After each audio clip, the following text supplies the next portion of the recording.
Every agency knows this moment. Your client asks, is this working? And you're scrambling for a clear answer. Our media measurement and attribution partner, Arima, solves this. They give independent agencies a privacy-safe way to prove media performance. No cookies, no PII, no data science team required. One agency using their platform saw 18% ROI growth and 25% better audience reach efficiency.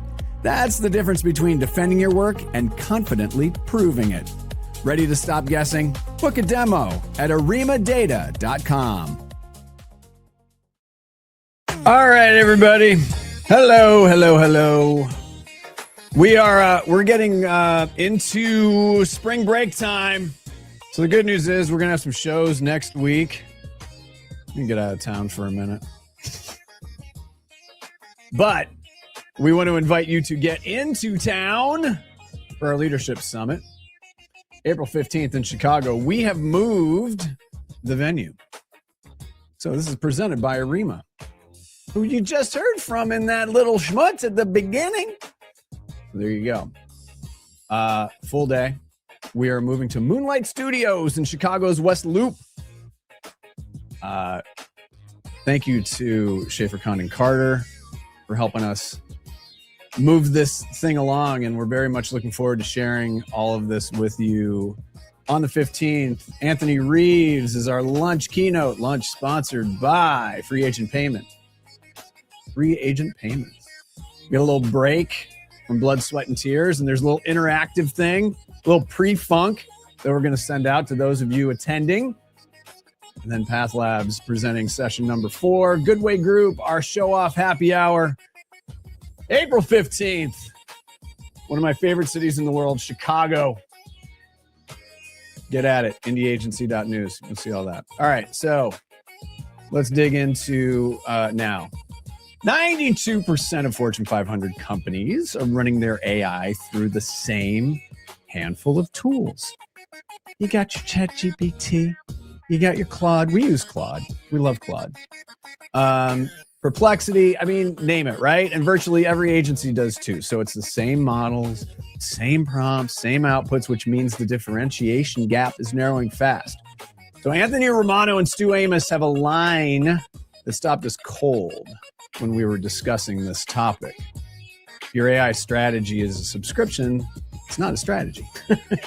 Meanwhile, you got the biggies like Publicis dumping $12 billion plus into a proprietary AI platform. And so let's think about this. For indie agencies of 25 to 150, that kind of capital, clearly, I mean, who's got 12 billion lying around? But today we are sitting down with Anthony, the CEO of Ad Age, Small Agency of the Year, Laughlin Constable, and Stu, founder of Universal Agents and creator of Interplay, to unpack what it looks like when an indie agency stops treating AI as a tool and starts treating it as their operating system for their proprietary intelligence. They're going to break down how agencies can build compound intelligence without those enterprise budgets and why independence should be an amplifier, not a limitation. So let's get into it. Anthony, Stu, thanks for joining us today. I want to start with this. How did you two even get together, get to know each other? Yeah. Good to see you, Doug. Thanks for having us, first of all. God, Stu, we met about a decade ago, I think, or so. It was my former agency life. We'd always kept in close touch. I went off and did my holding company thing.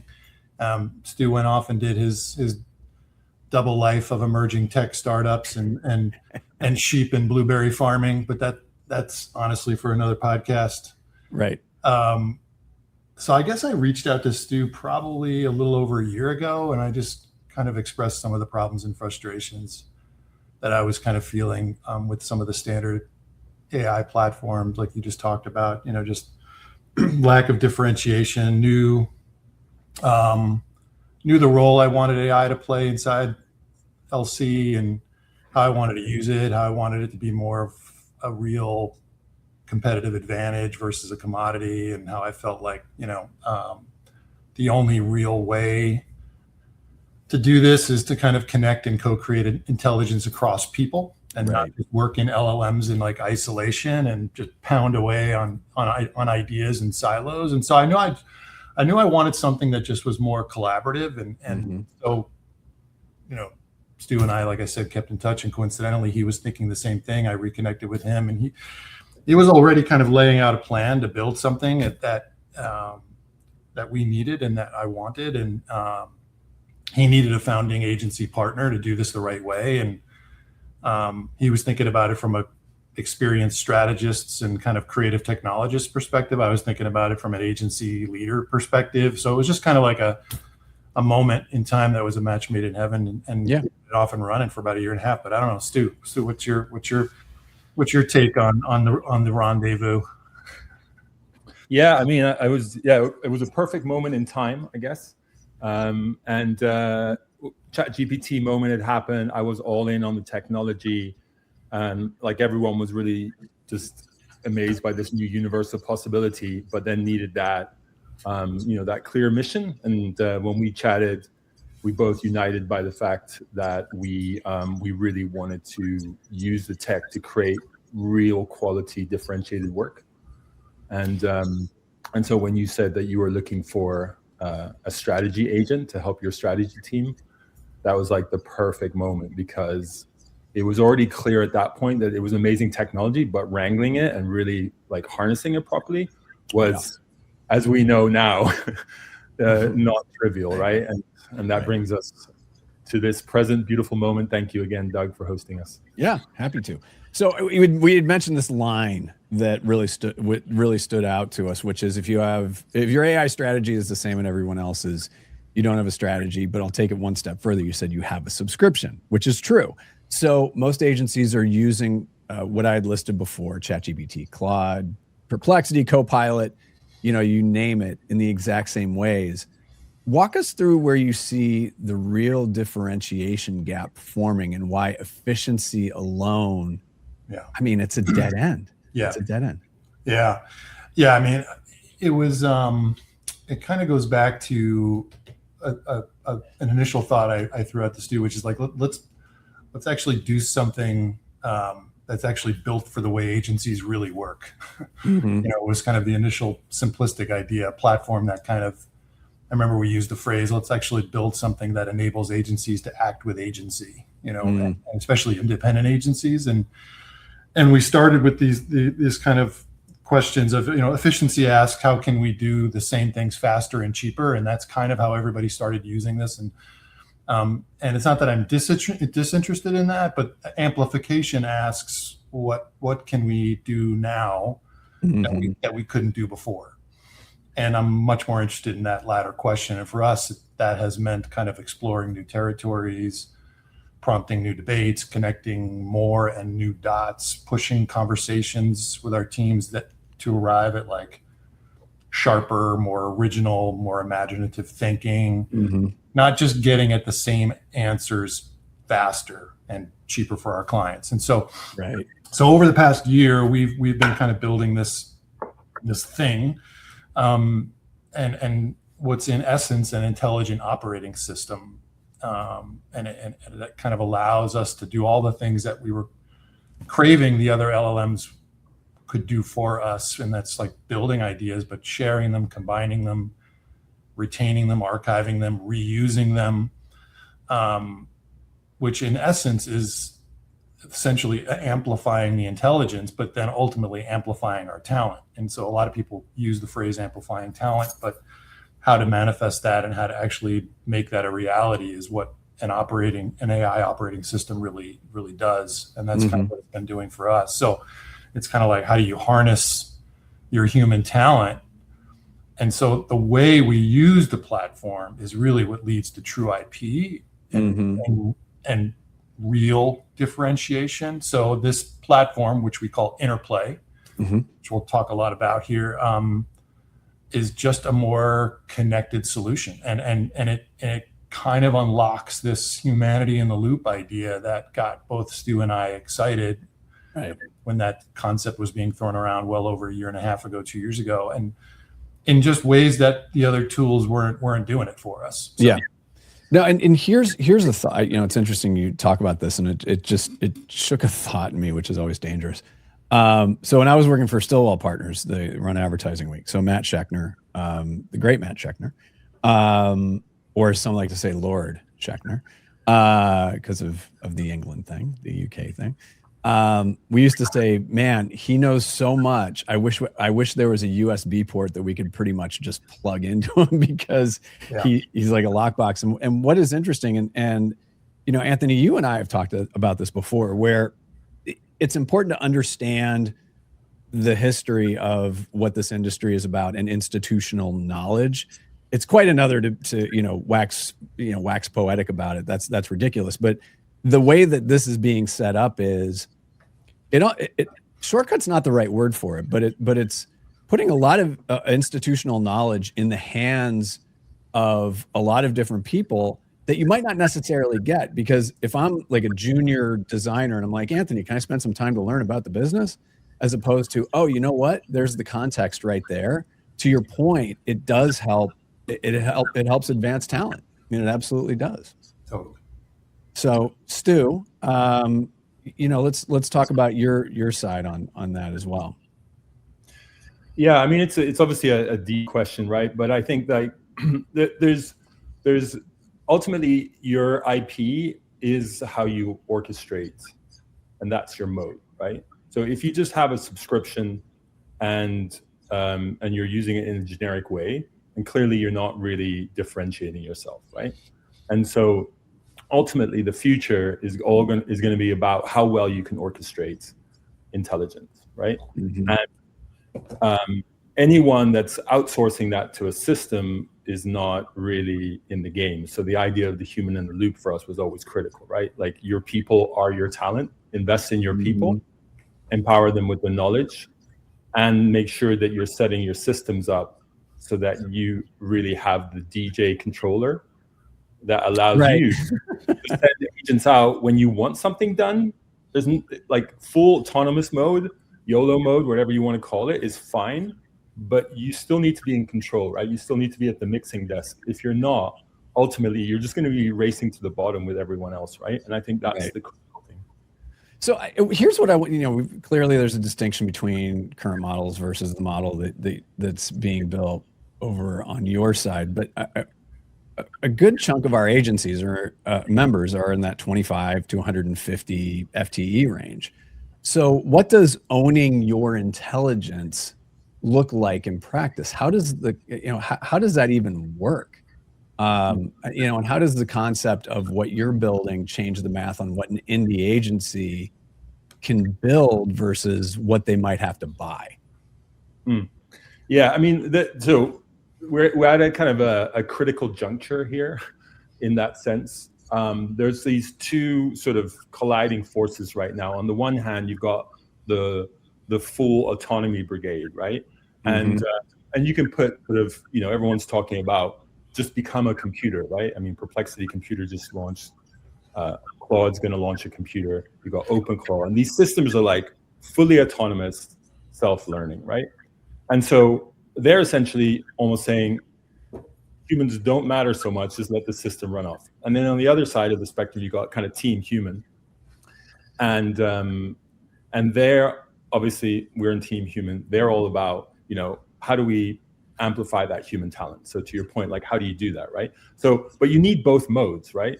Mm-hmm. So you need to think about your agency, first of all, as it needs to be an agent. You need to be agent ready is kind of how we're saying it right now, right? Because with the advent of systems like OpenClaw that, have a wallet now and can go out and do business on your behalf, right? There was a great line in one of the podcasts where someone sent out their OpenClaw to do business for them, and OpenClaw couldn't find businesses that were other agents. So it just passes those over. And we're entering a world where if your creative agency isn't operating at agent speed, it's going to be bypassed, right? So on the one hand, you have to be fully autonomous.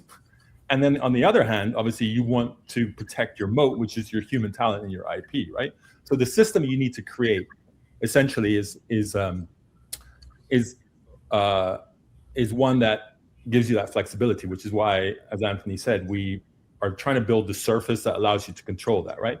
But the stack essentially is about three things, right? It's about harnessing what you know as an agency, which is like all your past work, right? What are the things that you've done in the past that's unique to you, right? Then there's like how you think, which is super critical, right? Like all your processes and how you work now needs to be rethought through the lens of an agentic first operating model, right? So your org chart becomes this human agents working together. And then finally, there's like what you do, right? And that's the tools you unleash, right? And the good news is that all of those now are, they're files that are orchestrated by one central intelligence. We're using Claude Code, right? You're using Claude Code, right? Yep. Most people are now switching to Claude Codes because they're so good and they've gone all in on professional services. So the agent part of it actually has been taken care of. But what does the agent do? Like, what are the unique skills that your people have orchestrated? How are they tending it? What are they choosing? That's the thing that all indie agencies can own that makes them different from someone who just presses a button in subscription, or a bigger company that's being kind of fed top down by a larger AI that they don't have control over. Yeah, and we'll talk about, clearly indies can't compete dollar for dollar. And we'll talk about that here in a second. But I want to go back to the DJ metaphor a little bit. And I'm, Stu, you're British, so you probably like Ben Watt. You probably like that, that crew. You got who else? Groove Armada. Who was yours growing up? Like the DJs growing up? Well, I grew up. I went to Union when Jungle first came out in Bristol. Okay, yeah. So yes, I was there in 1990. Yeah. DJ Zinc guy myself, and Metalheads and Goldie and all that stuff. Okay. We will talk about how Everything But the Girl turned into like one of the greatest dance crews in dance music crews ever, but that's a different show for a different time. But let's go back to the metaphor. So everyone has access to the same tracks, but your signature comes from selection, it comes from sequencing, constraint. Anthony, I want to kick this one over to you. How do you take this philosophy and turn it into something an agency team can use day to day? I think Stu walked us through a little bit, but let's talk about a real use case study and how living blocks changed how a strategist or a creative director, and it goes across the enterprise too, right? So account leader, operations, show us or tell us rather how that worked. Yeah, I mean, we should probably just back up a second. And so the platform is called Interplay. Yep. The thing you just introduced, these things called living blocks, are kind of like, think of them as like Lego blocks meets distributed agents. Yep. If you will, these are like, essentially, these are what allow this to be an operating system because they become these containers of intelligence that can be shared and compounded and built and reused and things like that. So these living blocks, as we call them, are really what changed the game for us. Yep. And made this whole thing more operable. So we've been, over the past year or so, putting it through its paces with our strategy team, with our growth team, with our media team. I'll give you kind of, I think the best example is with a recent strategy team example. Their assignment is often to build a brand campaign strategy. Let's take a recent major beer brand whose brief is they want to become more relevant to Gen Z. Surprise. Sure. Essentially the same brief every agency is getting every week on every brand. Right. Major beer brand wants to become more relevant to Gen Z, and they want to launch a test in a new market. Let's call it the Texas market. Katie, our chief strategy officer, wants to ultimately create this strategic North Star, as we call it, right? So she builds a brand DNA living block, this container that is essentially or she wants to build this kind of brand DNA block, right? And so she takes this brand and populates this, all the things that she would typically draw on in terms of different data sources, different survey data, qualitative, quantitative data, market data, and deep brand DNA data, and populates this living block. Jamie on her team at one point prior to this created a Gen Z persona living block. Okay. Mm-hmm. And maybe he created a Texas market dynamics living block as well. These are individual blocks, right? So Katie pulls on these from a library of living blocks that exist, essentially an archive.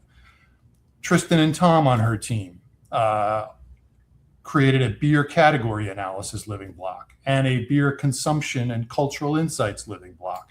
So now Katie's got this essentially Lego system that she draws on from this archive. And the interface of interplay essentially allows Katie to draw on these 6 living blocks from this system, combine them, and allow the intelligence to compound, and ultimately build her strategic North Star and ultimately her brand strategy. Now, for this major beer brand. So now, of course, this is where the human in the loop fun happens. Yeah, because all that is ultimately is an input to our human process. That's where the debate begins. That's where the iteration begins. That's where we start our polishing and we bring soul to it. But ultimately, it's a significantly, profound new input, and it forces a lot of new conversation that wasn't happening before. And so the beauty is these living blocks are now reusable, and it becomes essentially operable versus what has been before inoperable. And so that's probably the best recent use case example I could give you to kind of paint the picture of how this has been for us. Yeah, and you brought up an extraordinarily important point. It's a starting point. Yeah, and it's one of those traps that a lot of people get into where they think that AI is the thing, as opposed to no, it's the thing that can accelerate ideas. It can move you in all these different directions. I think the way that we look at it is we call it it opens our what if quotient. And if that gets wider, it's like, well, what if we tried this? What if we tried this?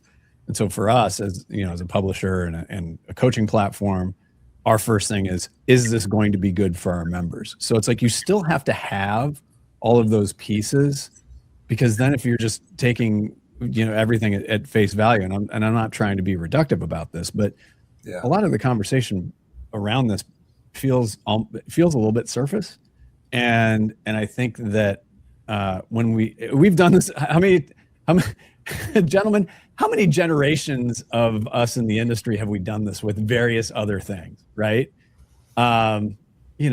Big data, it's like the hype cycle, right?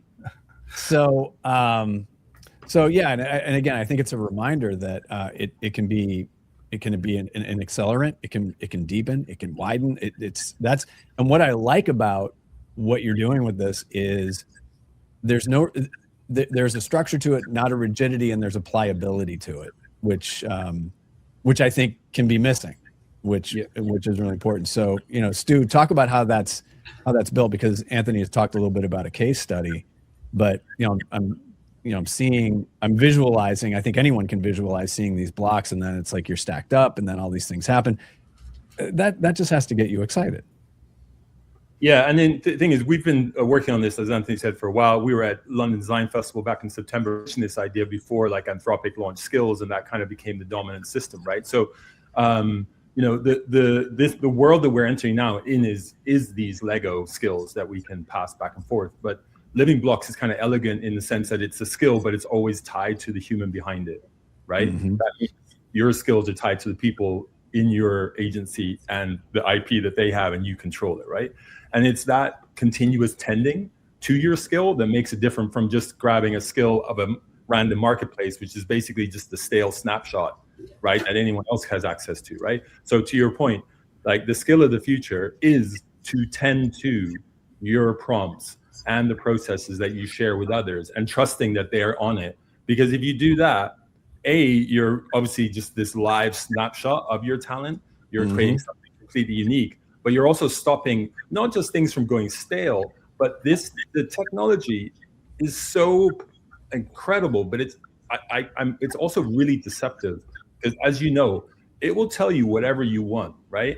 And it will just throw, even the best models right now will throw in all these random little, hallucinations and stuff like that. Yeah. You're not tending to that, and you just let that. So it's not just individuals, it's collectively.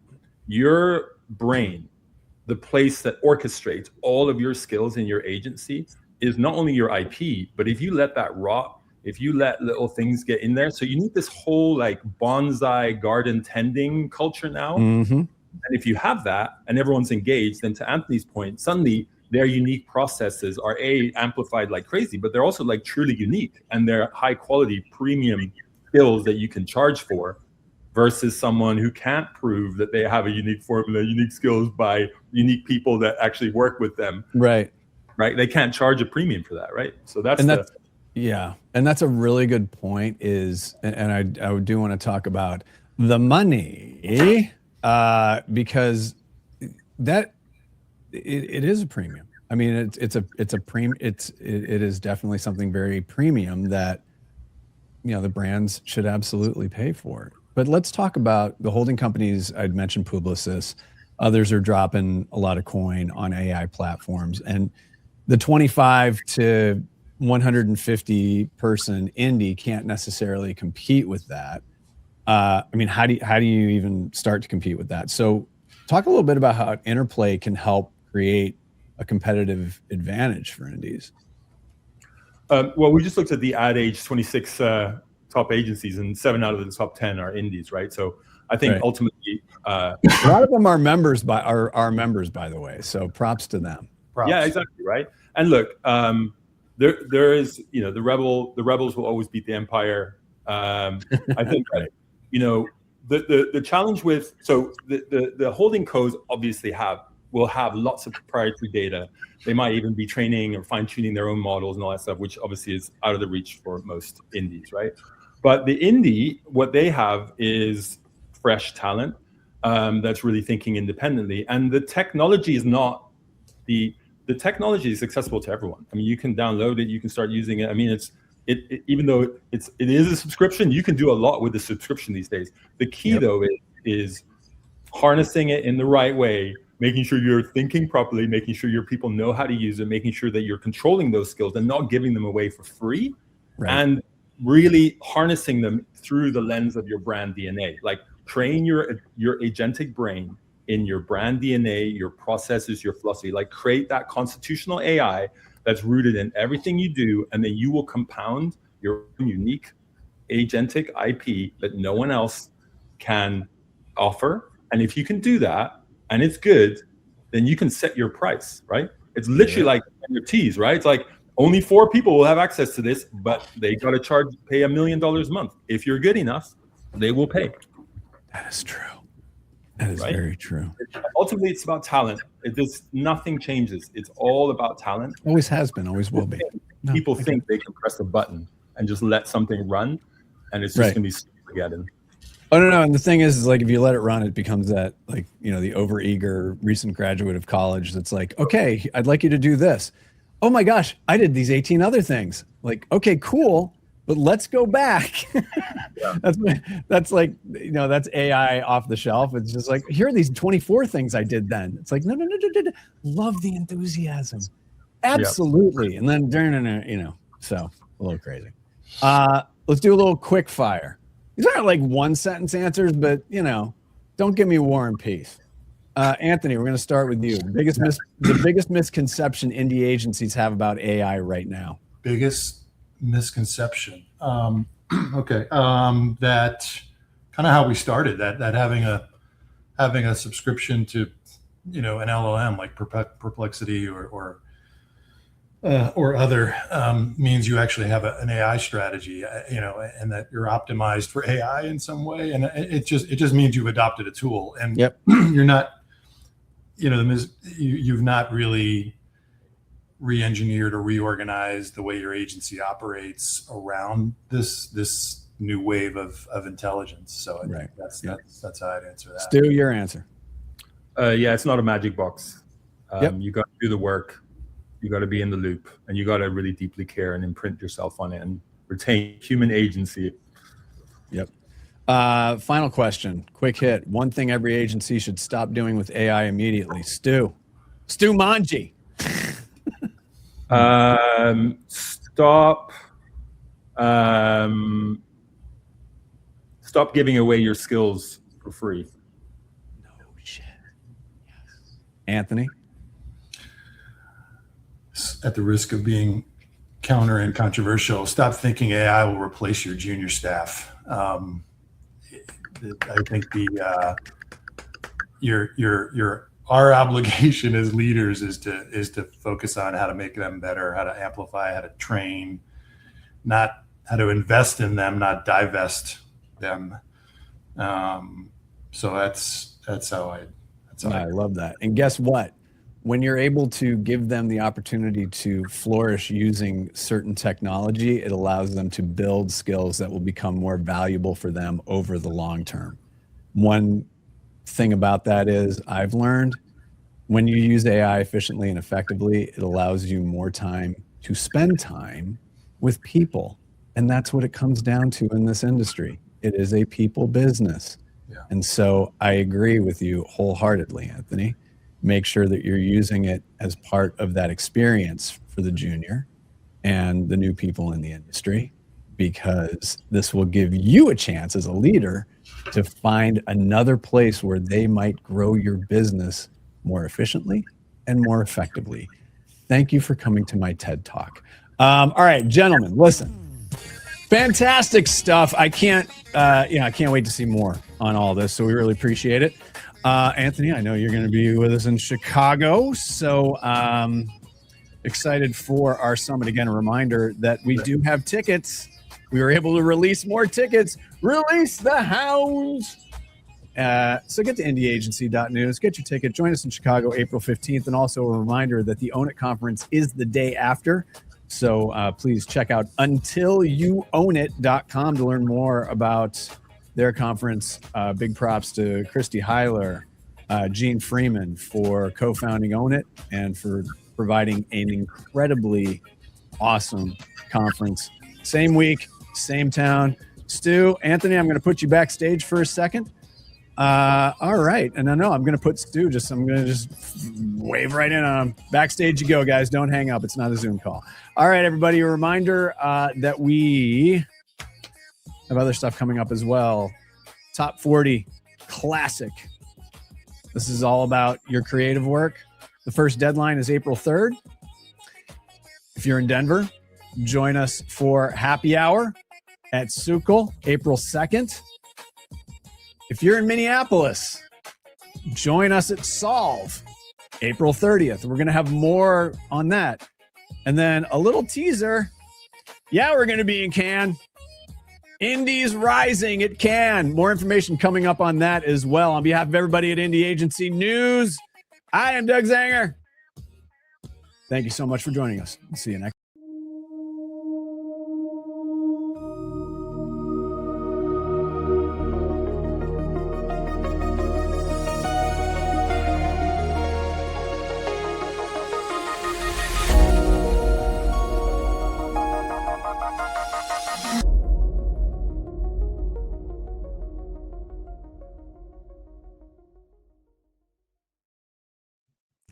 Told you it was like a morning show.